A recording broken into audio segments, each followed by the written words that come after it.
Okay? Tayo na po tayo. Without further ado, and let's open our Bible in the book of Ephesians 6:18. Are you there? Amen. Amen. Okay, basahin na po natin. Sabay-sabay. Bible says, praying always with all prayer and supplication in the Spirit, and watching thereunto with all perseverance and supplication for all things. Tayo ay magiging tayo. At kumandali tayong manalangin. Panginoon, kami pong lahat ay nagpapasalamat at sa katatapos na iyong gawain ang YP conference, naging matagumpay, nabusog, masaya ang bawat isa. Higit sa lahat, ang iyong salita ay natin pangalan. Salamat din sa kanulan ng gusto para sa amin. Gabing ito, sa iyo po gawain ang tulong panalangin. Muli ang iyong salita ay iyong usap sa amin. At ang ibig mong ipunting lingkod ang maging dalawang kapala. Tunay na naging hamon at encouragement sa bawat isa po sa amin ang aming kapatid. Aling ang pasalamat na parang bitin na ngayon banal na Espiritu, siyang kapayat po sa amin na buong kapatid. Ang dalangin namin sa Panginoon. Amen. Thank you. Okay. So, yun ang pagtutunan ng ating pangkin gabi ito yung the blessing of praying. Ano po? At kapag sinabi ba ng iyong ama sa iyong bilang anak, umiling ka at ibibigay. Hindi ba ang ibig sabihin nito ay willing ang Panginoon o ang iyong ama na ibigay ng mabubuting bagay sa iyo? So how much more ang ating Heavenly Father? Sinabi niya, di ba, ask and it shall be given. Pero alam niyo ba, mga kapatid, hindi lahat ng tao ay recipient ng kapala ng Diyos. Kaya kung minsan, meron tayong mga pinapanalangin. For example na lang, last Monday, di ba yun na nakapalita? Narunod si Dominic at saka yung dalawa yung klase. Saksawan pala yun na. Si Dominic na nakaligtas. Yun, isa, nagulod. Yung huli naman si Ira, until now, no? Inaanap pa rin yung so, merong mga papanalangin ko ba na si Dominic, naligtas mo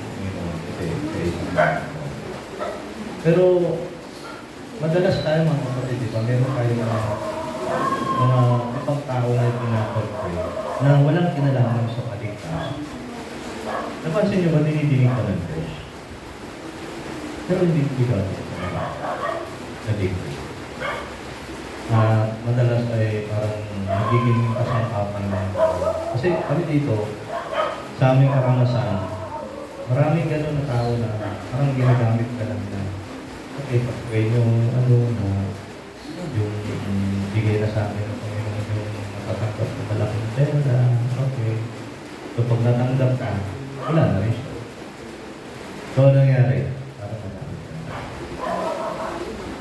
Okay. Yung quick word dito na prayer is prosyo. Prosyo kung may to supplicate, no? It means exchanging our human weakness for His divine wisdom. Ganun kasi yun. Kung tayo lumalapit sa Panginoon ay dinudulog natin sa Kanya ating mga kahinaan at the same time, binibigay naman sa atin ang Diyos ang pinag-asa. Amen? At alam natin na ang context ng Ephesians 6:18 is about spiritual warfare. No? At ang panalangin ay isa po sa mga offensive weapon na mayroon tayo na tinatawag natin dance, diba? Yung sibat. Madalas din mga kapatid, we often treat prayer as a last resort or its spiritual tool. Kasi ganun yan. Maraming tao na nananalangin kung kailan walang-wala na. Diba? Or nagiging parang spiritual duty na lang. Diba? Hindi, kailangan mo manalangin kasi yung ang tulong sa akin, hindi kasi manalangin. Power yan, manalangin. Pero sa totoo lang, parang nagiging routine na lang to the point na nagiging spiritual duty. However, Scripture reveals that prayer is not a burden. It is a blood-bought privilege. Pinili ang banal na dugo ng ating Panginoon Kristo yung access natin sa throne of grace sa langit. Diba? Kaya nga, sinasabi ng banal na kapatulang, come boldly unto the throne of grace. Bakit? Dahil, ano to? Blood-bought privilege. Privilege yun. Sinabing privilege, hindi siya rights. Hindi lahat ng tao ay pwedeng maging recipient ng pagpapala ng Diyos. Kaya hindi mo pwedeng ipanalangin. Panalangin natin sa ganito, hindi ko gano'n yung Diyos masagutin. Dahil hindi naman wala namang relasyon sa kanya. Isang bagay lang ang alam ko na ipapanalangin mo para sa mga believer ang kanilang kaligtas. Alam niyo ba yun? Amen. So, ano ba talaga ang nangyayari pag tayo ay nananalangin? So, this sermon explores 5 distinct blessings, a consistent prayer life, ang lakas for every believer. Una yung tinatawag na the blessing of deep intimacy. So, ito yung ating relasyon sa Diyos. Ano po? Kasi sabi doon sa ating text 18a, in the Spirit, capital letter. Ano ba? Alam naman natin, the Holy Spirit is the third person of the Trinity. He is a person. Diba? So, ang panalangin ay komunikasyon natin sa Diyos. Ibig sabihin, if He is a person, ito ay madidevelop yung ating relasyon sa Panginoon. Sapagkat yung praying in the Spirit means our prayer are guided and energized by the Holy Spirit, not our words. Okay? At kung wala ang banal na Espiritu, ang panalangin natin ay magiging isang dry religion na. Pero asan nyo ba yung manalangin na ibibig nyo lang yung manalangin? Hindi nyo maramdaman yung proseso. Parang nagiging routine. Spiritual duty na lang. Kaya kung minsan, kinakapamaran natin manalangin. Kasi hindi relational eh. Kapag nakipag-usap ka sa Diyos, dapat kausapin mo siya, he is a person. Parang hindi pagkwentuhan ka lang. Otherwise, pag hindi ka niya nakaprot mo sa Diyos, darating ang punto na panghinawa at magsasawa. Mga kapatid. So, ayun no, so stop relying on Scripture, try to impress God. So, merong maraming manalangin na scripted. Saan yung ba ginagaya na, hindi ko manalangin yun, magayain ko kaya? Okay. Minsan, nagpapa-impress tayo sa Diyos, hindi ka dun eh. Yung panalangin kasi, ano yan eh, kung ano yung hinihiling ng puso mo, sabi ko sa Diyos. Yung maging totoo ka sa Kanya, ano, hindi yung parang magpapa-impress ka, bulaklak ng dila o ano ha, o dahil may narinig kang ganitong pasto, pero manalangin, ginagaya ka actually. So, kailangan ba maging scripted ang ating panalangin para tigil ng Diyos? Hindi, di ba? So, sabi nga doon sa Romans 8:26, the Spirit itself maketh intercession for us with groaning, which cannot be uttered. Okay, pangalawa, the blessing of constant communion. Ito naman yung ating alignment, no? So, sabi doon sa ating text, verse 18a pa rin, praying always with all prayer and supplication. So itong praying always dito is means keeping an open channel of communication with God throughout an entire day. So ang pangunahing layunin ng panalangin is to i-align natin yung will natin sa will ng Panginoon. Hindi para hingig na lang ng hingig. Okay, nakita niyo yung blessing of prayer. So, na matutunan sana natin yun na huwag pawaglit sa ating isipan when we pray. I-align natin yung kalooban ng Diyos sa ating kalooban. Kasi hindi minsan, madalas hindi siya nagtatali. Parang yung ginagawa mo sa Diyos parang yung inuutusan mo siya yung gagawin ng isang bagay na ayon sa kalooban, hindi sa kalooban. Kaya minsan ang pagkakamala natin na, ayun, bakit hindi sinasagot ng Diyos yung panalangin ko. Kasi hindi walang alignment. Hindi naka-align, disalign eh. Okay? Disalign yung ating panalangin. Okay, so you cannot survive on a day, on a Sunday, only prayer guide. Constant prayer forces us to align our daily choices with God. Bilang pag lagi ka nang nanalangin, nagiging familiar ka sa kalooban na, lalo na pag ikaw ay nagpapasa ng banal na sulatan. Kaya mapapantayan ang sarili mo habang nananalangin. Oops! Wala sa kalooban ng gusto natin pinapanalangin na. Diba? At pag lagi kang mananalangin, ang katulad na pargit ko kanina, nade-develop yung communication at yung relasyon sa kanya. Parang kaibigan ko siya, ninakausap ko lang. Hindi pa lang ganyan makay manalangin. Kasi ako pag nananalangin, walang araw akong hindi nananalangin.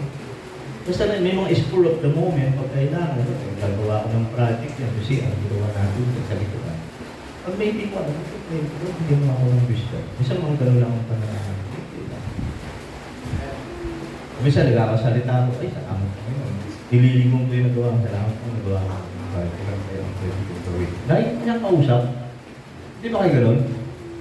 Tahimik ako, di ba? Pag ako lang siya, sa loob ng kwarto ko, kala niya tutulog ako. Pray ako eh. Pray ako eh. Di ba? Kasi nga yung meron tayong relasyon sa kanya. Yun ang isa sa mga blessing ng prayer. Hindi lang yun, meron tayong tinatawag na communication. Ina-align natin yung ating will sa kalooban. Naiintindihan ng pinagpangunahing layunin ng panalangin is yung will ng Diyos, i-align mo sa Diyos. Nakakita na ba kayo ng yung gulong ng... Di ba meron yung ina-adjust yung mga rayos? Kasi, disalign, di ba? Tawag sila doon ina-align. Kasi pag tinignan mo yung tignan mo yung isang, halimbawa, yung gulong, diba may mga mag-siya, may mga rayos. Pag disalign niya, ang pangit tignan niya, gano'n-gano'n yan. Kaya isang Kristyano hindi makalay ng kalooban sa Panginoon, lalo na sa pananalangin. Ano kayo tsura? Pangit, diba? Kahit yung gulong na yan disalign, hindi maganda ang takbo nun. Ibig sabihin, hindi magiging paganda ang takbo ng Christian life mo. So nakikita natin, di ba? The blessing of prayer. First, yun yung tawag na deep intimacy. Yan yung ating relasyon sa Diyos. Second natin is yung the blessing of constant communion. Ito yung ina-align natin, yung ating kalooban, sa kalooban ng Panginoon. Yeah. Hello. Pangatlo, the blessing of a guarded mind. Ito naman yung kapayapaan. Sabi doon sa ating text, verse 18b, and watching thereunto. Watching means staying spiritually awake, alert and vigilant against the anxieties of this world. Ano ang binabantayan ng panalangin? Di ba yung ating puso isipan? Mula doon sa pag-aalala. Kasi kapag familiar ka na sa atake ng diablo, alam mo na yung mga negative thought, kaya na nagsisimula ka na, nag-overthink ka na, yan na yung oras. Dapat na namin ka. Hindi mo hahayaan na kontrolin ka ng takot, no? Hinahayaan mo ng kontrolin ng Diyos yung takot sa buhay mo. At lang nga, lagi ko sinasabi, ang sinini nyo, marami o halos lahat ng ating mga ipinag-aalala sa buhay, hindi naman talaga nangyayari yung reality. Bunga lang ng ating mga, alam nila, false evidence of hearing. Yan ang fear ka. So, worry signals we have to stop praying. Yun na yun. Balikan mo. Pag nagsisimula ka ng matalala, ang ibig sabihin niya na, bilang na di ba? Pag observan tayo mga kapatid. When we watch in prayer, God replaces our panic with supernatural peace. Pag sinabi supernatural peace, dapat nag-aalala ka na. Kasi may mga dahilan para mag-alala. Pero kalmado ka pa rin.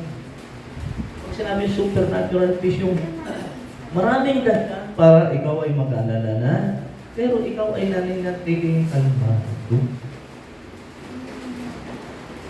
Ba yun? Meron ka pang panahon para magpuri sa Diyos, may panahon ka pa para magpasalamat sa Panginoon, may panahon ka pang mag-pray. Ito, mahihirap ito no? Sa mga bata pa sa pananampalataya, talagang madaling mag-alala. Yung iba, napapansin ko sa pagkikipag-uusap ko, katulad yung Dr. Arsa ng Bapansin, marami naririnig yung pang negative thought sa isip, yung gano'n. Kasi ako dati gano'n din. Tinuruan ako ng Panginoon in a hard way. Hindi ako gano'n na mag-isip ko yun eh. Refine. Refine ka. Hindi ka pinakakitaan ng pagkakamalan nga ako ni Mrs. ko, fearless eh. Kasi kalmado ko, hindi ako natatakot. Natutunan ko na sa buhay ko kahit anong mangyari sa akin, bahala ng Panginoon sa akin. Iba yun. Bakit ka ba natatakot? At ano ba yung mga bagay na hindi natatakot? Sabi naman na nakasulatan, sabi ko sa inyo kanina, kapag hindi mo binantayan ang sarili mo, yun na yung time. Pag nag-aalala ka na, ibig sabihin ka ng nagtutulog. Dapat bantayan mo sarili mo. Alam mo na pagka dapat ma-recognize mo yung identify mo ang kaaway. Alam mo yung mga pamamaraan niya. Hindi gagawin ng Diyos sa puting ka. Pag nakakaramdam na rin ng ganyan, get down on your knees and pray. Pray ka na. Kasi pinagawa ng panalangin, babantayan yung heart and mind mo. Mula doon sa mga anxiety. Isa kasi sa mga tools ng kaaway niya, alam niya pag nakontrol ka na ng isip mo, ganun philosophy ng devil, di ba? Pag nakontrol niya utak mo, makukontrol niya na lahat ng pagkatao eh. Susunod na sila lahat eh. Magbe-breakdown into pieces ka na. Nawawala ang ating composure. Ano? Parang ganito lang yan, di ba? An ancient city watchman standing on the wall so the citizen inside can escape total peace. Di ba ganon? Ito madalas yung alam natin, di ba, pag tayo ay pagod, kasi inaantok na at minsan hindi masama yung pakiramdam, hindi mabuti yung pakiramdam pero kailangan mong matulog. Pero minsan yung kaaway, nag-i-inject siya ng negative thought. Ay, bakit hindi ka na gumising dyan? Ay, takot na matulog. Right? Siya, may mga ganun na pagkakataon. Kaya minsan, kakaisip nyo, kaya pupunta sa show niya, hindi ka naman natulog. Naisip mo, buti ka na naman magkaroon. Kaya, yun, matutunan mo na sa Lord. Nagkakatiwala ko ng buhay ko sa'yo. Kaya pag-isip mo naman ng umaga, alalahanin mo yung binigay yung sa Panginoon, yung kaligtasan. At magpasalamat ka, Lord, salamat po sa... Ganun ba kayo kung nagigising? Lord, salamat sa buhay at kalakasan. Salamat sa pag-iingat mo sa kapag naman. Pag maganda ang panahon, Lord, salamat. Salamat Panginoon, nakapag-almusal namin. At ngayon, Panginoon, ako'y pupunta na sa ating hanap po. Ako'y patuloy niyang ginagawa. At the end of the day, magpapasalamat ko rin. Ayun. Hapon. Ano ba kayo? Hindi. O bihirang-bihira kayo manalangin. Nananalangin lang kayo pag talagang kailangan nyo na. When you are in trouble na. Hindi ka nang panalangin. Kahit wala kang hinihingi sa Diyos, kahit wala kang problema. Be thankful of the Lord. Purihin ang Panginoon. Salamat. I-appreciate yung malipat yung na ginagawa ng Diyos sa buhay mo. Salamat Panginoon sa buhay at kalakasan. Hindi mo na-appreciate yun kasi kung may sakit ka na, aba. Di ba? Okay, so sabi nga, the peace of God, yan nga, which passeth all understanding shall keep of heart and mind. Okay, pang-apat, the blessing of unshakable endurance. Ito ba yung dependency natin sa ating Panginoon. Sabi doon sa ating text, 18c ng verse 18, Christian, with all perseverance. Perseverance means staying power. The refusal to quit praying even when the answer seems delayed. Ito ang pinakamahirap sa lahat, yung maghintay. No? Pagkat we are made to receive patient. No? So when we ask God something, ang tendency kasi makinip tayo. Mga kapatid. At gagawin natin, we will force the issue. Okay? Parang si ano lang yan, Sarah, yung sinabi ng Panginoon sa kanya. Hindi, magpupunti siya. Magkakanak si Abraham. Natinig ni Sarah. Sabi ni Sarah, tagal eh. It took 25 years, di ba? Bago ano, nabuntis siya. Sarah, ay sabi ni Sarah.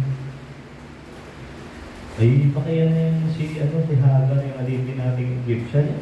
Baka yan yung hirang paraan ng Diyos, pinamunaan. Isang ganun tayo, pamunaan ako dahil nainip ka. Akala mo, hindi na pinapakinggan ng Diyos yung panalangin. Akala mo, dinidinay na ng Diyos yung panalangin. Di ba? Pero,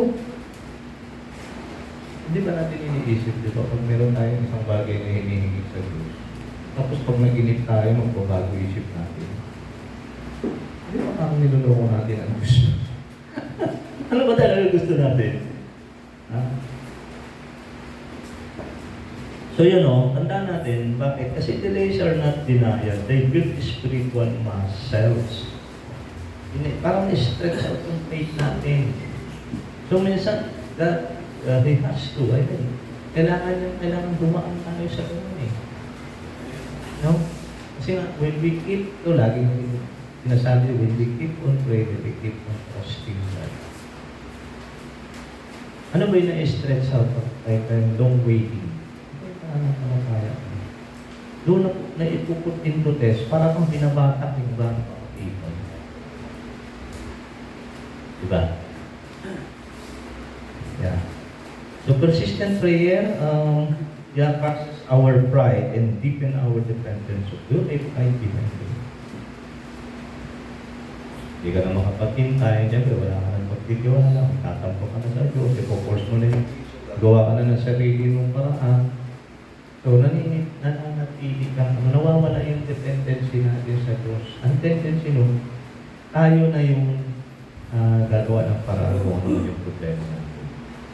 So ngayon, matututo tayo na magtiwala sa ating sarili. And eventually, hindi ka naman nanalangin. Nainip ka na eh. Nawala ka na rin ang pagkakatiwala. Diba? Hindi ka nalalako sa pananampalataya. Para ka nang, wala ka na rin iniwan sa mga atheists.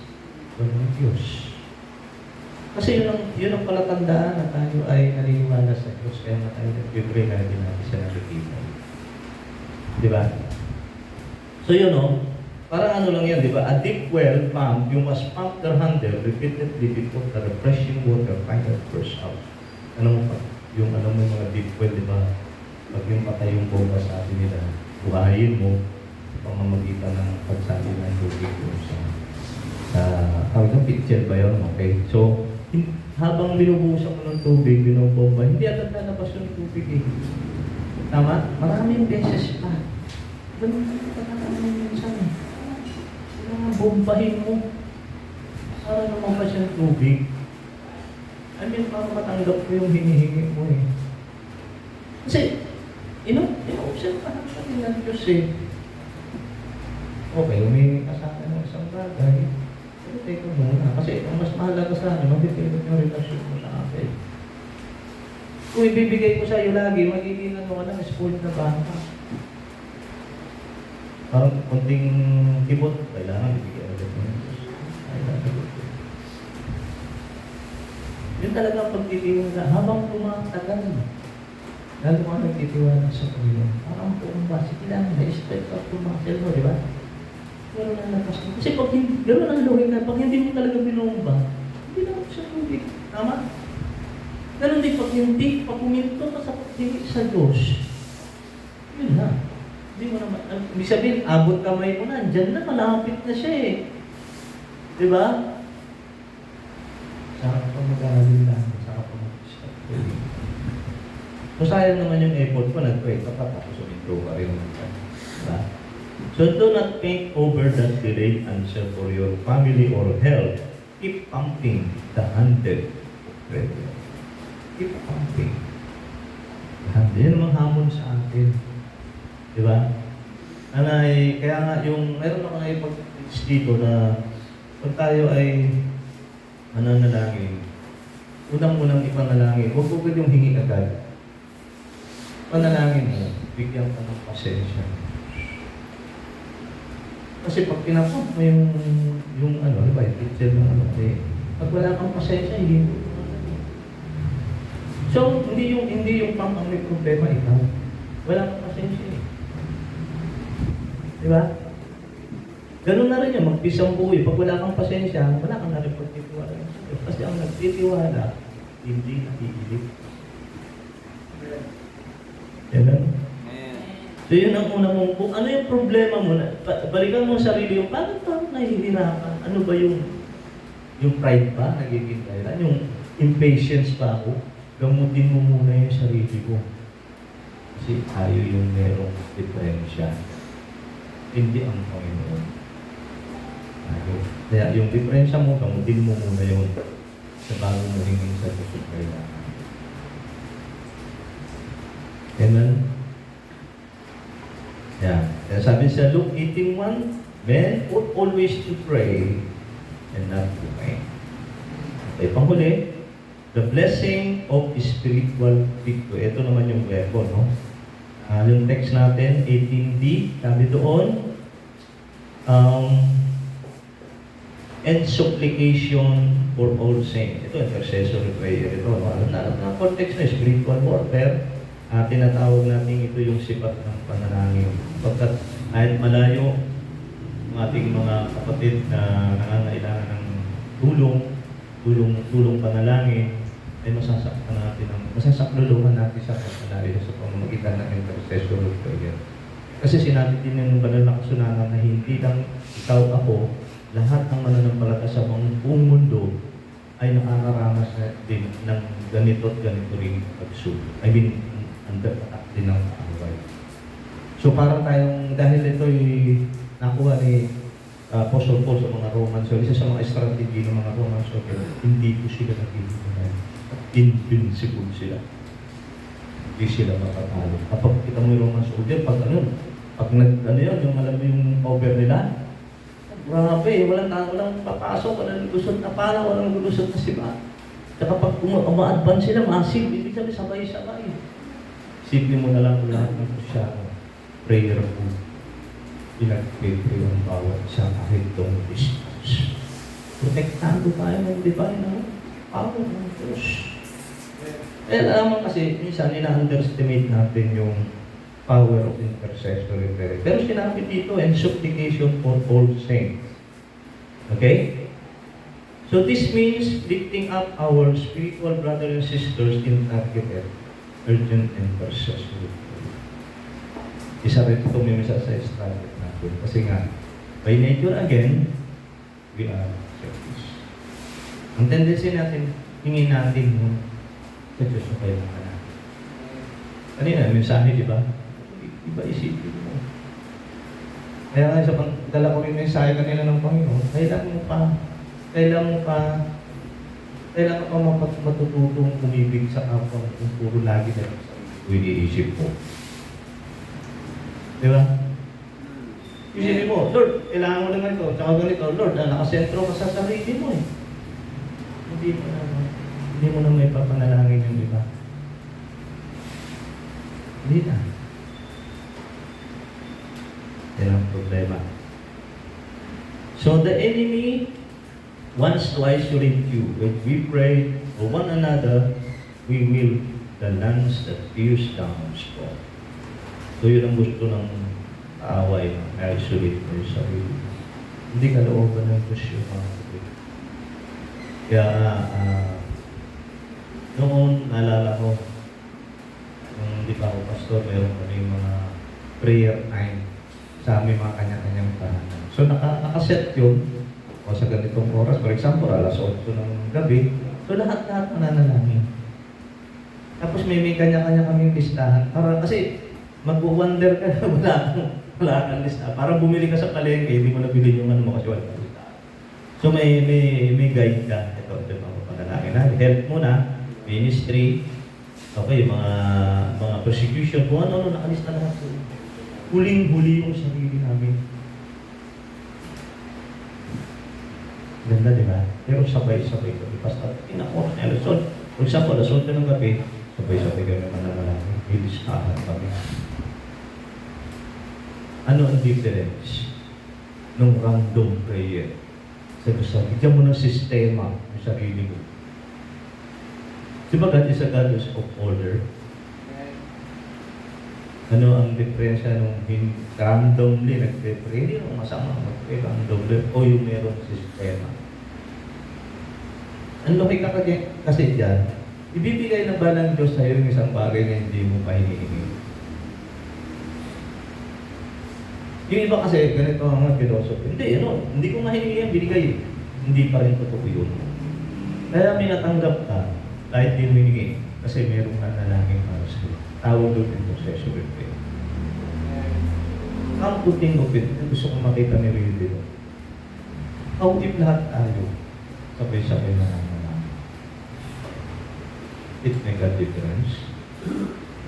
Siguro kaya tayo, hindi kung meron tayong mga kulang-kulang sa buhay natin, baka kulang-kulang din ang ating pananalangin. Wala tayong disiplina sa sarili natin. I mean, kung kailan lang natin gusto, mananalangin. If we don't feel like praying, we don't pray. Ang nangyayari lang sa atin ganito mga kapatid, nagpe-pray lang tayo pag nandun na tayo sa gitna ng buhay. Ha? Ano tayo? Hindi tayo proactive eh. Tulad ng mga bago pa mangyari. Di ba? Piniprevent mo lang. Sana maging proactive tayo sa ating mga pananalangin. Bago pa man doon, bukas, pagbiyahe ko doon. Tingnan ka nila. Isuko mo yung mga amit upang ating pagbuhay at pigtas kung makarating sa ating parol. Hanggang sa ating pag-proactive yan. Palagay mo dadalhin kaya ng Diyos. Mangyayari kaya ng Diyos. Mangyayari kaya yung mapapahamak ka. Ang nangyayari sa atin, tayo inactive eh. Pag nandun ka na, naku, nandisgrasya ka na, ipag-pray mo kay Lord na Nasaan ang pagkakamali, pagkukulang nasa? Ang ibig ko sabihin mga kapatid, yung sinabi, watchful tayo. Kaya nga sinasabing, laging manalangin.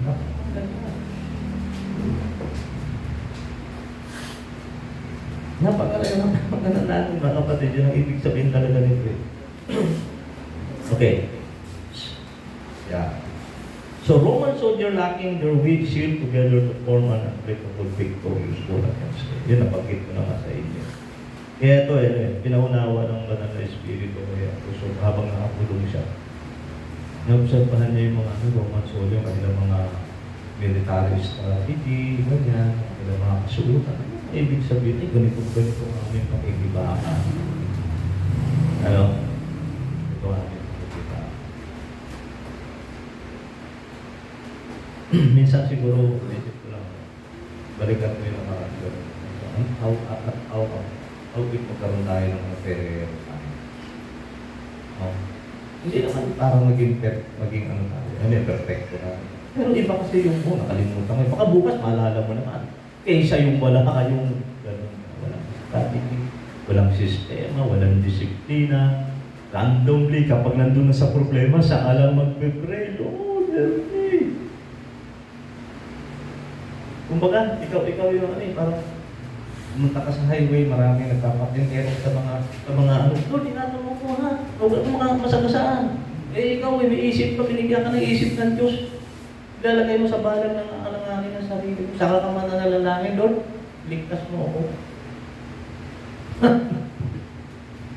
Problema tayo pag ganyan. Ngayon, kung gano'n, man, hindi mo alam kung anong gagawin. Bigyan ka ng wisdom. Ikaw, hindi mo muna yung sarili mo. Lord, bigyan mo ng wisdom. I don't know what to do. Okay. So, shift your prayers away from just me, myself, and I. Intercede boldly for the earthing saints around you. Okay? Sabi nga ng 2 Corinthians 10:4, for the weapons of our warfare are not carnal, but mighty through God. So therefore, mga kapatid, prayer unlocks fivefold blessing. Una, yung intimacy with the Spirit. Constant communion. Okay? A guarded mind, unshakable endurance, and spiritual victory. So it means, mga kapatid, prayer is never a passive, weak activity. It is the powerful lifestyle of a believer operating in supernatural authority. Yung lifestyle ang mananalangin, mga kapatid, hindi lang Wednesday. Kung hindi lang nandun ka na sa gitna ng problema mo, no. It's not. Church, let us resolve, no? Kanina, kanta natin, resolve. Pagpasyahan natin ang ibig sabihin to pray without ceasing. Pick up your lance, isibat ng panalangin, fall on your knees, and fight for your family. Unang-una natin dapat panalangin ang ating pamilya. Dahil yung tigres sa atin. Ba yung nangyari kay Dominic? Wala nang nanalangin na kay Dominic. Hindi naman po siya ng kanyang nanay at kanyang pamilya. Pero ngayon, naalala niya na pag-ibig si Dominic sa panalangin niya. Mabuti, diligtas ko siya. Kung malimbawa may masamang nangyayari sa isang kapatid, hindi siya dapat para natin natulan na yan kasi tigas ng ulo niya eh. Mabala ka na din. Una-una nang tanungin yung sarili natin, ay pag-pray mo kayo kapatid. Kasi responsibilidad natin yun. Utos. Makukuha niyo na. Siguro ayaw niyo rin yung mangyari sa inyong kapatid. Member ng inyong kapatid. Karoon ng problema. Yung dahil hindi tayo watchful ating prayer. Kasi ako po, kahit di ako magsasawa, bakit laging sinasabi ng Panginoon na panalangin ko? Kung hindi mahalaga ang panalangin, hindi niya sasabihin sa ating pray without ceasing. Siguro hindi lang talaga natin naiintindihan masyado. Ano talaga hindi natin naiintindihan. Pero napakahalaga. So a time and effort invested in prayer is never wasted. Hindi natin mga kapatid. Yung panahon at effort na in-invest mo sa pananalangin, kailanman ay hindi masasabi. Yan po may sa akin ng pagkakas sa kapatid. Ito, kadalawang bilang ko gusto. Amen.